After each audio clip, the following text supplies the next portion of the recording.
ფასოსვენელებო და მაყურებლებო, მეგობრებო, ახლა მე მინდა თქვენ შემოგთავაზოთ ისმაილ პრესის ვიდეო თემით ალიანსი ამზადებს რელიგიებს გახსნისკენ. და ეს საინტერესო თემა მე მგონი. პრესი მიისალმება ყველას, მაგრამ ხო, ისი თქვა მინდა, ეს არის პირდაპირ ეფირი, რომელსაც მე საერთოდ არ ვატარებ, მაგრამ გავრცელდაო ჭორები, რომ მთავრობა ამზადებსო რელიგიების ლიდერებს გახსნისკენ. და ეს ჭორები კი არა, ეს ნამდვილი ამბავიაო. და ეს ხდებაო არა მხოლოდ ქრისტიანულ სამყაროშიო, სინამდვილეში ეს ხდებაო ყველა მსოფლიო რელიგიებთან დაკავშირებით. ხო, და რა ხდება ახლა? ყველა რელიგიის წარმომადგენლების ლიდერებს თხოვეს, ალბათ მარტო რელიგიის წარმომადგენლები არ იქნებიან, აქ სექტების წარმომადგენლებიც იგულისხმება. მე ასე მგონია, ყველა რელიგიების წარმომადგენლების ლიდერებს თხოვენ, რომ თავის მრევლს უთხრან, რომ არის მოსალოდნელი გახსნა. ანუ თუ მრევლი, რატომ და მრევლი უსმენს თავის მოდელს, თავის, ასე ვთქვათ, მღვდელი არის ჩვენთან მართლმადიდებულ ეკლესიაში, კათოლიკურ ეკლესიაში, მაგრამ სხვადასხვა სინაგოგაში მას ეწოდება და მას რა ეწოდება? ყველგან სხვადასხვანაირად ეწოდება წამყვან ლიდერებს. და სწოვენ ამ ლიდერებს, რომ თავისი მრევლი მოამზადო. გააფრთხილონ. ვატიკანიც ფლობდა ამ ინფორმაციის გახსნასთან დაკავშირებით, მაგრამ ისე იკატუნებდნენ თავს, თითქოს არაფერი იცოდნენ. ეს ამბავი გახსნასთან დაკავშირებით დიდი ხანი უკვე ცირკულირებს ყველგან, მათ შორის რელიგიურ ორგანიზაციებში. თურმე ყველა რელიგიური ლიდერები, მათ შორის იმამები, პასტორები, ხო, კათოლიკურ, ლუთერანულ და პროტესტანტულ რელიგიებში პასტორია. ისლამურ რელიგიებში იმამი. ყველა სამ წარმომადგენელს, აგრეთვე მონარქები, გურუ, კარდინალები, ისქერა სულიერი მასწავლებლებიც. ყველა მათგანმა დახრული კარების მიღმა მიიღეს ინფორმაცია მომავალ პარადიგმების შეცვლაზე, რომლის დახმარებით შეიძლება სრულიად შეიცვალოს კაცობრიობის წარმოდგენა რელიგიაზე და შექმნას. აი, რაზეც მე ვსაუბრობდი. მოვიდა დრო რელიგიების, ასე ვთქვათ, გასაუქმებლად. მე ამაზე ვამბობდი ფრთხილად, მაგრამ ახლა მე შემიძლია ეს უფრო ღია ვთქვა. აგერ მე კი არა, ისმაილ პრესი ამბობს. ანუ მე თვითონ არ მეგონა, რომ ეს ასე ჭკარა დადგებოდა. ყველა, მათ შორის ქართული მართლმადიდებელი ეკლესიაც. მღვდლები საქართველოშიც საკურველი ესენიც იქნებოდნენ მიწეული ამ კარების, ჩაგდილი კარების მიღმა და მათაც გააფრთხილებდნენ, რა თქმა ამას ხმა. ყველაფერი ხო ყველანი ხომ ერთ ეტლში, ერთ მატარებელში ვიმყოფებით. ჩვენ გვატყუებდნენ სულ სამყაროს შექმნასთან დაკავშირებით და ამისთვის ჰქონდათ მათ მიზეზები, რაველი და ტორის სიტყვების მიხედვით მათ აქვენ ბოლო დრო, თუ არა და ამას მოყვება მასიური მოვლენები. ჩვენ არ ვცდებით, მაგრამ ჩვენ არასდროს გვეუბნებდნენ სრულ სიმართლეს. უბრალოდ იმ დროს ჩვენ გვიხსნიდნენ ამას ყველაფერს, როგორც არსებები, რომლებიც გვიცავდნენ, რომლებიც იყვნენ სამყაროს დაცვის, ასე ვთქვათ, ფრონტზე. წმინდა წერილებში მათ მოიხსენიებენ ხშირად ანგელოზების სახით, სეროფიმების, ხელოვნების სახელით და როგორც ზეთიური არსებები და როგორც ზეთიური მაცნეები. და ჩვენ ვიცით, რომ ეს ზეთიური არსებები არა მხოლოდ წმინდა წერილებში არის ნახსენები, არამედ ჩვენ ისიც ვიცით, რომ ეს არსებები იყვნენ რეალური არსებები. მათ მოიხსენიებენ ყველა წმინდა წერილებში, ტექსტებში და ხალხი ურთიერთობდნენ მათთან მთელი ისტორიის განმავლობაში. და როდესაც ბოლოსკენ მოდის სიცრუის ეპოქა, ცნობილი როგორც კალი-იუგა, как ее называют на Западе, железный век.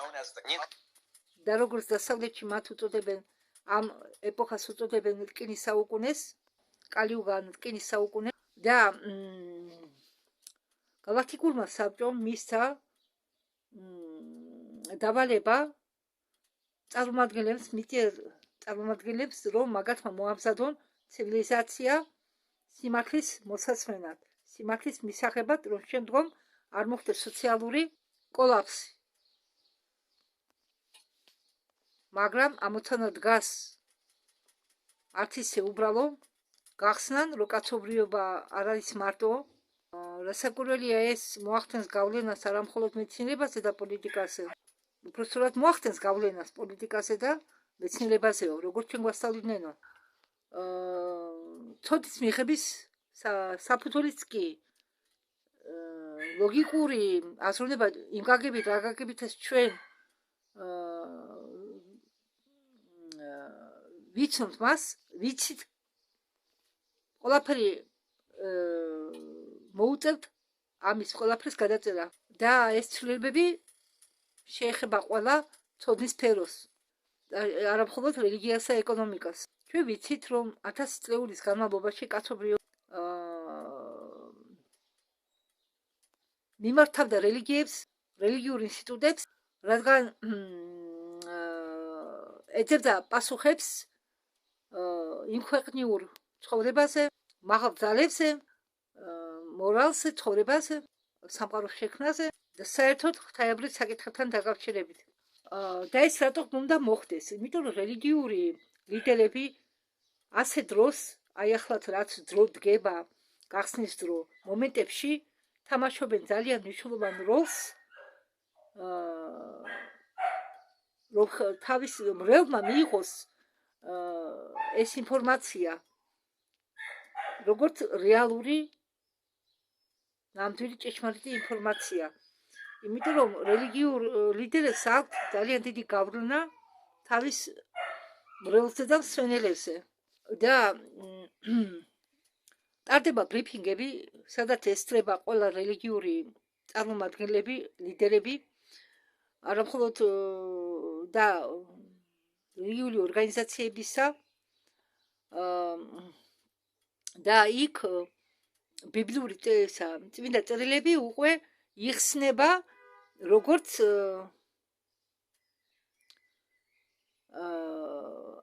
ახალ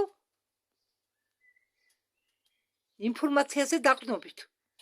თუ აქამდე სხვაგვარად ხსნიდნენ, ახლა ბიბლიური არა, საერთოდ წმინდა წერილებს, მარტო ბიბლია ხო არა, ბევრი წერილები არსებობს წმინდა წერილები და ამ წერილებს ახსნიან ახალ ინფორმაციასთან ერთად.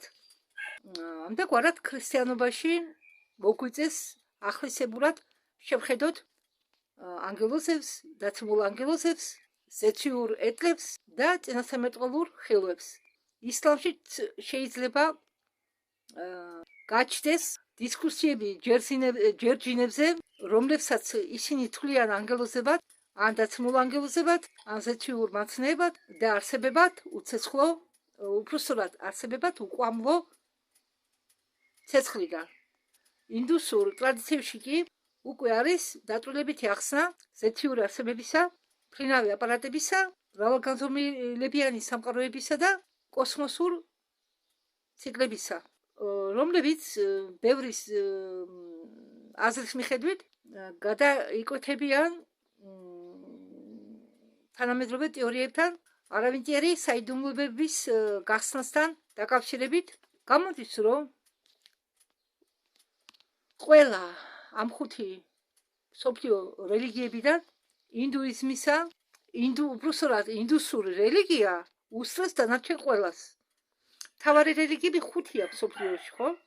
და ინდუსური რელიგია უსწრებს იმ 4-ს. რადგან ინდუსური რელიგიის მიმდევრებს უფრო ესმით თუ რა იქნება ამ ჟამს გახსნილი. დასავლური სამ რელიგიების მიმდევრებს კი იუდაიზმი, ქრისტიანობას და ისლამს უფრო გაუჭირდებაო იმის მიღება, რაც გაიხსნება მალე. ბუდისტურ სწავლებებშიც კი საუბრობენ იმაზე, რომ არსებობს მრავალგანზომილებიანი ცნობიერება და ფიზიკური არსებები, რომლებსაც შეუძლიათ ამის გარდა სწავლებები მაღალ განზომილებებზე და ფიზიკურ არსებებზე ისევ მიისდავს ყურადღებას მომავალი გამოცხადებების გამო. ბუდისტები ემზადებიან მომავალი მოვლენებისთვის. მაგათმა იციან, რომ ყველაფერი შეიძლება. ალბათ თქვენ შემამჩნიეთ, რომ მე ხიმილით ყვები ამას ყველაფერს. იმიტომ რომ მე მიხარია. მე მიხარია ხალხო. მე მიხარია, რომ ეს დღე დადგება. მიხარია იმიტომ, რომ კი, ჩვენ მე კი მივიღე ეს ყველაფერი, მაგრამ არის ხალხი, რომლებსაც გაუჭირდებათ ამის მიღება, რადგან რელიგიური საკითხი მათთვის ძალიან მტკივნეულია, ისე მაგრად წამთ ყველას თავისი ასე თქვათ რელიგიების ბევრი ისეთი ღმა მოწმუნეა. თქვენ წამოიდგინეთ ახლა როგორ გაუტყდებათ გული ამ ხალხს, როდესაც სიმართლეს გაიგებენ. ის მათ გაუჭირდებათ ახალი ინფორმაციის მიღება. გაუჭირდებათ. ძალიან გაუჭირდებათ. მაგრამ მე მიხარია, რომ ეს დრო დადგა. და ხალხი გაიგებს სიმართლეს რელიგიებთან დაკავშირებით. და თვითონ ხალხი გადაწყვეტს, როგორ მოიქცეს. ყველა ის საგნები, რასაც ჩვენ სწავლობდით სკოლებში, ინსტიტუტებში, ტექნიკუმებში, მრავალი წლების განმავლობაში ერთ-იგივე პროგრამა ტრიალებდა, ეს ყველაფერი გაუმხდება და საგნები, რომლებსაც ჩვენ სწავლობდით ძველი მეთოდიკით, ეს ყველაფერი გაუხდება, შეიცვლება და ჩვენ მომავალი ჩვენი ბავშვები დაიწყებენ. ბავშვები ჩვენც აბა ეს რა? თუ შეიცვალა ყველაფერი კი არა შეიცვლება და ახალ სამყაროსთან დადგომასთან ერთად დადგება მოთხოვნილება. თუ ინფორმაცია გაიხსნება ყველა სფეროებში. მეცნიერებაც კი, რომელიც დღეს ჩვენ მიგვაჩნიათ მეცნიერებად, იგი არ არის სწორი და სამართლიანი მეცნიერება. მეცნიერებაში ყველა რაც კი არსებობს მეცნიერების სფეროები, ჩვენ სრულიად ახალ ინფორმაციას მივიღებთ. ნებისმიერი მეცნიერ სფეროსთან დაკავშირებით. ძველი არაფერი იქ არ დარჩება. ძველი უვარგისი ყველაფერი გაუხდება. აი, როდესაც თქვენ აშენებთ ახალ სახლს, ან ყიდულობთ სახლს, თქვენ ხომ იქ ძველი ნივთები არ შეგავთ. ცდილობთ ყველაფერი უხმარი და ახალი შეიტანოთ. ხო? კი, 90-იან წლებში მეორადი ტანსაცმელების ბუმი დაიწყო, ხალხს უჭირდა და ხალხს უხაროდა, რომ მეორადი ტანსაცმელების ყიდვა შეიძლება, მაგრამ დღეს უკვე ბევრმა მიატოვა ყიდვა მეორადი ტანსაცმელების მაღაზიებში. რატომ? იმიტომ რომ არ უნდა ძველი, არ უნდა ცხვიში ნატარები. იმიტომ რომ ხალხმა გაიგო, რომ ძველი ტანსაცმელი შეიძლება ცუდი ენერგეტიკა გადმოყვეს, შეიძლება რამე ჯადო გადმოყვეს, რამე გადმოყვეს დაავადება და ეს, ხო? ის კი არა, თავისი ოჯახის წევრის ტანსაცმელებსაც არ იტოვებენ, თუ ის ოჯახის წევრი გარდაიცვალა. ბევრი ასეთიც არის. მე მიხარია. მე მიხარია, იცით როგორ მიხარია, მე ვერ მალავ ემოციას, სიხარულის ემოციას. ნუ მიწყენთ. მე მესმის ეს ყველაფერი, მე ამაში უკვე დიდი ხანია გარკვეული ვარ. უბრალოდ მე ამას არ ვეხებოდი. იმიტომ რომ ამისი დრო არ იყო, მე რომ ეს მეთქვა. მაგრამ ახლა ეს დრო დადგა. და მე კი მიხარია, მაგრამ აგრეთვე მე გული მწყდება, რომ წარმოვიდგე თუ როგორ ტკივილს მიიღეს უმრავლესობა მორწმუნე. თურმე ის რაც მათ წამდათ, მასეთი არ ყოფილა. სიმართლე სულ სხვანაირი ყოფილა. ამას გაიგებენ და ძალიან ეტკინებათ გული. მე მაგალითად, როდესაც რაღაცები გავიგე, მე დამჭირდა დრო, რამდენჯერ მithქვამს, რომ მე დამჭირდა დრო, რომ ეს ყველაფერი მომენელებია. იცით როგორ იმოქმედა ჩემზე. დღესაც, დღესდღეობით, ხომ ვითომ მიჩული ვარ ამას ყველაფერს, ხო? მაგრამ დღესდღეობითაც ზოგ ინფორმაციას, ზოგ ვიდეოს რო თარგმნი, ჩემზე მოქმედებს. და მე წარმოგიდგენიათ, რამდენჯერ მე შესვენებას ვაკეთებ. იმიტომ რომ ისეთ ცუდად ხდები. მაგრამ ესეც გავა. მერწმუნეთ ინფორმაცია, ის ინფორმაცია, რომელიც გაჟღერდება, ბომბას ჭურვის აფეთქებას უდრის. ყველაფერს წალეკავს ძველს. ყველაფერს. არა და ძველი უნდა წაირეკოს, რომ ახალი აშენდეს. რატომ გეცდება ეს? რატომ ავალებენ რელიგიურ წარმომადგენლებს თავის მრევლი მოამზადონ? იმიტომ რომ თუ რელიგიური ლიდერები თავის მრევლს მოამზადებენ, ამ ინფორმაციის გახსნისთვის ეს შეცვლის თვით რელიგიას და მას მოაცილებს სასტიკ დოგმებს. მე რას გულისხმობ, რელიგიები ჩამოშორდებიანო სასტიკ დოგმატურ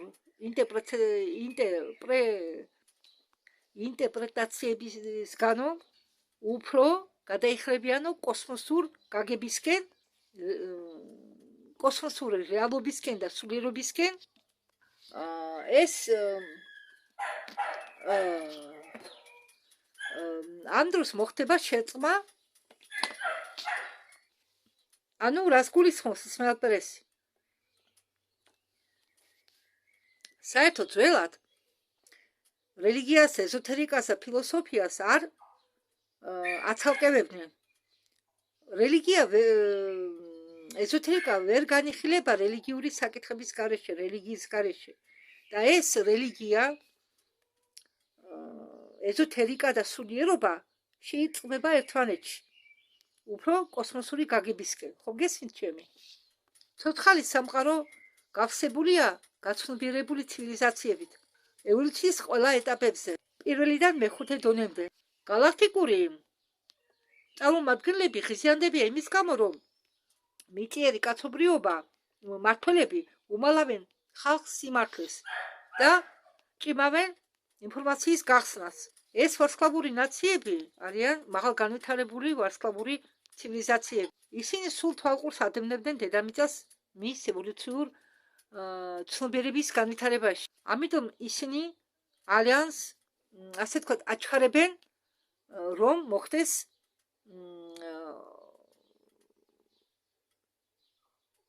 ჩქარი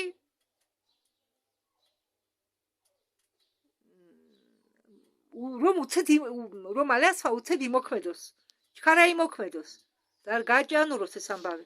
და მაგათმა დააწესეს ბოლო ვადა ვალიან ტორის მეთაურობის თანახმად გალაქტიკურმა ალიანსმა გასცა ბრძანება, მითითება, რასაც ზოგიერთი უწოდებს დიპლომატიურ ან ენერგეტიკულ ულტიმატუმს, რომლებიც არის განკუთვნილი დედამიწის მმართველების ფრაქციების მიმართ, დედამიწის მმართველების ფრაქციებისთვის დაიწყონ კაცობრიობის მომზადება ამ კონტაქტისთვის, არამედ ცივილიზაციებთან კონტაქტისთვის და ინფორმაციის გახსნის შემდგომი პერიოდისთვის რადგან ეს პირდაპირი კონტაქტი მოხდება, იმის მიუხედავად მოამზადებს მთავრობა მოსახლეობას თუ არა, ეს კონტაქტი მაინც მოხდება და ამ იდეას აქვს რამდენიმე ვარიანტი.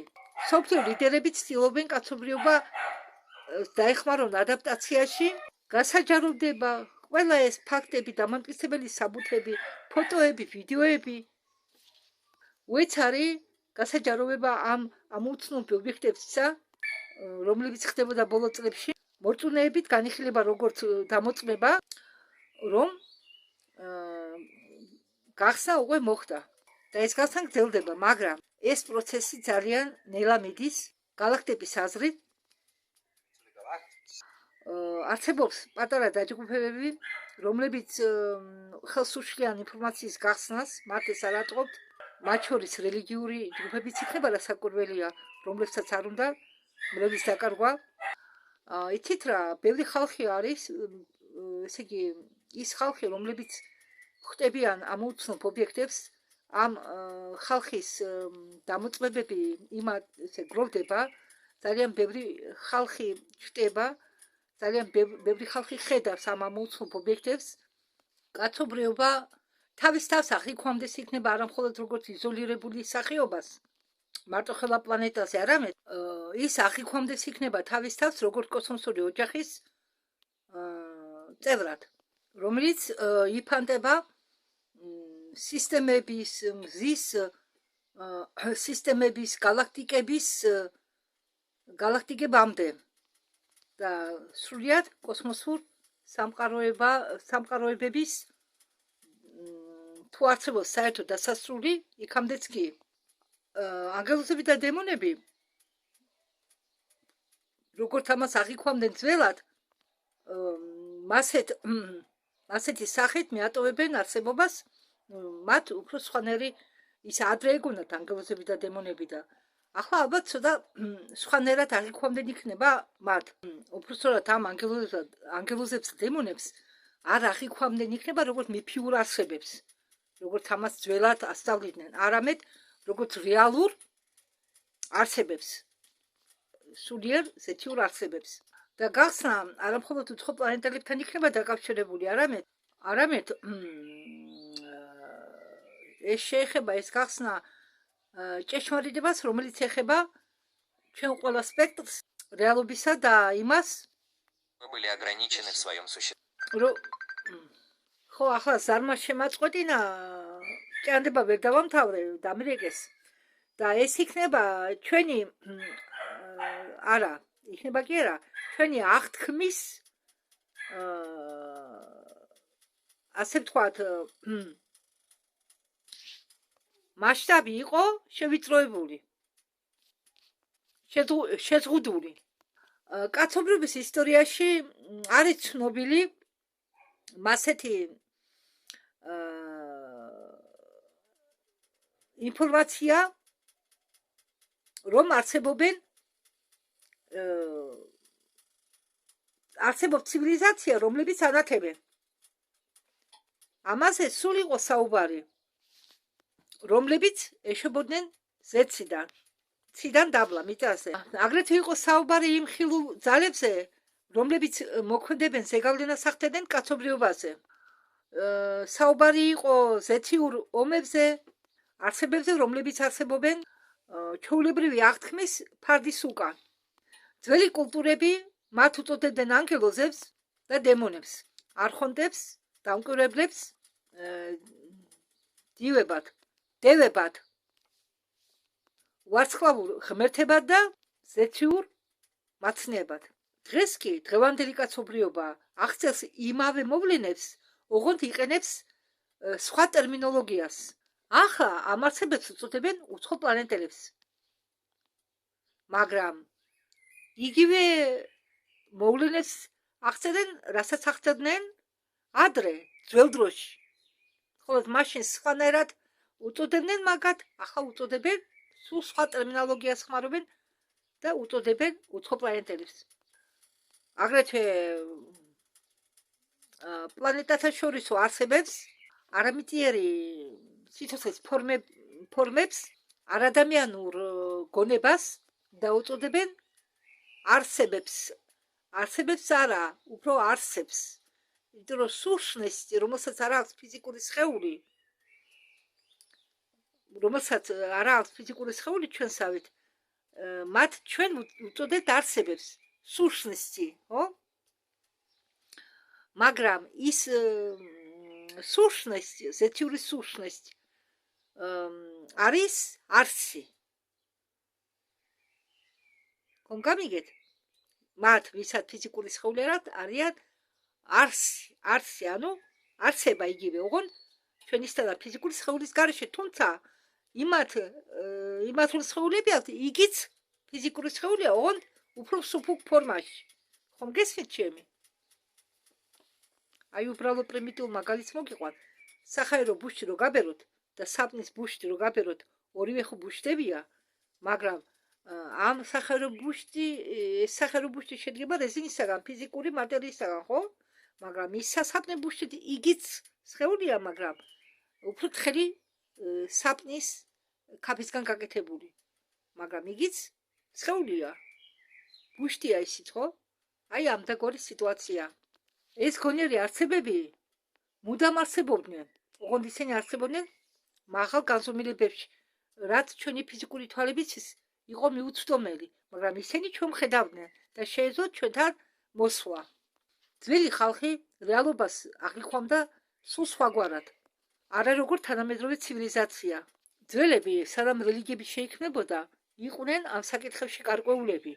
მათ იცოდნენ, რომ სამყარო იყო მრავალგანზომილებიანი, რომ არსებობდნენ სულიერი არსებები, რომ ყველაფერი რაც კი დღეს არის ცნობილი, ამის შესახებ მაგათმა უკვე იცოდნენ. ძველებს ჯეროდათ, რომ ეს იყო სამყაროების ზევით, რომელშიც იყო სულიერი ცნობიერება, გონება და რომლებიც კონტაქტობდნენ კაცობრიობასთან განსაზღვრული პირობების შექმნის შექმნით. ხო, და მაღალ განვითარებულ გონებას, ცივილიზაციებს, როგორც გითხარით, სულ აქვთ ცდომა დაბალ რეალობასთან. ხო, ავიღოთო ძველი აღთქმა. ალბათო ბევრს წაგიკითხიათო ძველი აღთქმა, ხო? სადაც ხდებაო ცეცხლოვანი ეტლების აღწერა. დღეს ამ ცეცხლოვან ეტლებს ჩვენ ვუწოდებთ გამოუცნობ ფრინავ ობიექტებს, ანუ NLO-ს. და ამ ძველ აღთქმაში მასე ასეთი შეხვედრები ითვლებოდა როგორც ღვთაებრივი მოვლენა, სასწაულებრივი მოვლენა. დღეს კი ამას უწოდებენ კონტაქტურ განცდებს. მაგრამ აღწერა იმ ძველ აღთქმაშიც და დღევანდელ დროში ძალიან ჩამოგავს ერთმანეთს. ბიბლიურ ტექსტებში და წმინდა წერილებში ანგელოსები ხშირად აღიწერება როგორც ფრინავი ადამიანები, მაგრამ განათებული აურით, სინათლის ვიბრაციები, ბორბლების შიგ, ეზეკილის წინასამეტყველების მიხედვით ძველი აღთქმიდან. მე გულისხმობ, რომ მთელ ძველ აღთქმაში წერიაო ამსაფრენი აპარატების აღწერა. მე კი პირდაპირ გაგებით მესმოდა, როდესაც კითხულობდი ამ ადგილებს. თავის წიგნში ეზეკილი აღწერს ბრწყინავ არსებებს, განათებულ არსებებს, რომლებიც ჩამოდიანო ციდან და რომლებიც ჩამოდიოდნენ ეტლებითო, სადაც ბრუნავდაო ცეცხლოვანი ბორბლები და ბრწყინავი მეტალური საგნებით და ეს ყველაფერი ეს აღწერა არაფრით განირჩევა დღევანდელი ხომალდის აღწერისაგან. და ბევრი აღნიშნავს დღევანდელი მკვლევარი, რომ ის აღწერა ემთხვევა საერთოდ ხომალდების აღწერას, კოსმოსური ხომალდების აღწერას, ვიდრე ჩამოგავს რელიგიურ ხატებს, ხო? ინდუსური ვედების თანახმად მასში აღწერილია ვიმანები, ფრინავის ეთიური ხომალდები, რომლებსაც შეუძლიათ ზეცის გადაკვეთა, სხვადასხვა განზომილებებში. შუმერულ ტექსტებში აგრეთვე წერია, რომ ანუნაკები ჩამოვიდნენ ზედიდან იმისთვის, რომ ეს გავლენა მოახდინონ კაცობრიობას. ყველა ძველ ეგვიპტურ ასე ვთქვათ, გამახსენდა თქმულებებში წერია ვარსკვლავურ არსებებზე, რომლებიც არიან დაკავშირებული სირიუსთან და თანავარსკვლავედ ორიონთან, რომლებიც მიმართავდნენ ცივილიზაციის განვითარებას, მაგრამ არ უნდა დაგვავიწყდეთ ძირი ერების კულტურაზე. მთელ მსოფლიოში ხალხი საუბრობს ზეციურ არსებებზე, გველისებურებზე, რეპტილოიდებზე, ჭიქაქუხილის ღმერთებზე, ზევსის მაგვარ არსებებზე და უცხოპლანეტელებზე, რომლებიც ანათებდნენ და რომლებაც გადასცენ კაცობრიობას ცოდნები და ასწავლეს მათ მიწათ მოქმედება, ასტრონომია და სულიერ სიბრძნე. რომ ცალ-ცალკე ეს ყველაფერი არ განვიხილოთ, საერთო ჯამში მინდა უთქვა, რომ აი ამ წერილებში, საბუთებში აღწერილიაო კაცობრიობის და ზეციური სამყაროს წარმომადგენლების ურთიერთობა მთელი ისტორიის განმავლობაში.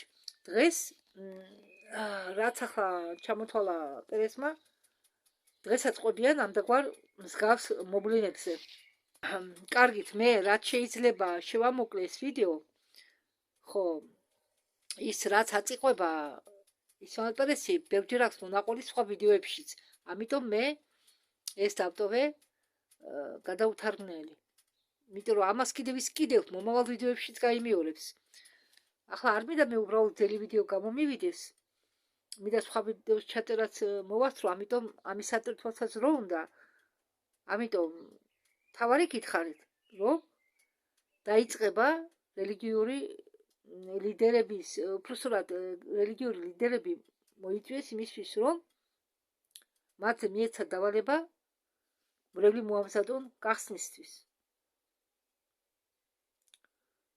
ხო, აი ეს იყო ამ ვიდეოს თავარი თემა. გმადლობთ ყურადღებისთვის. იმედია მე დღეს მოვასწრებ კიდევ ერთი ვიდეოს ჩაწერას მაინც ატვირთვას თუ არა. ნახოთ. ხვალამდე მაინც აქვს დრო ინტერნეტს 4 საათამდე. დიდი მადლობა ყურადღებისთვის დროებით.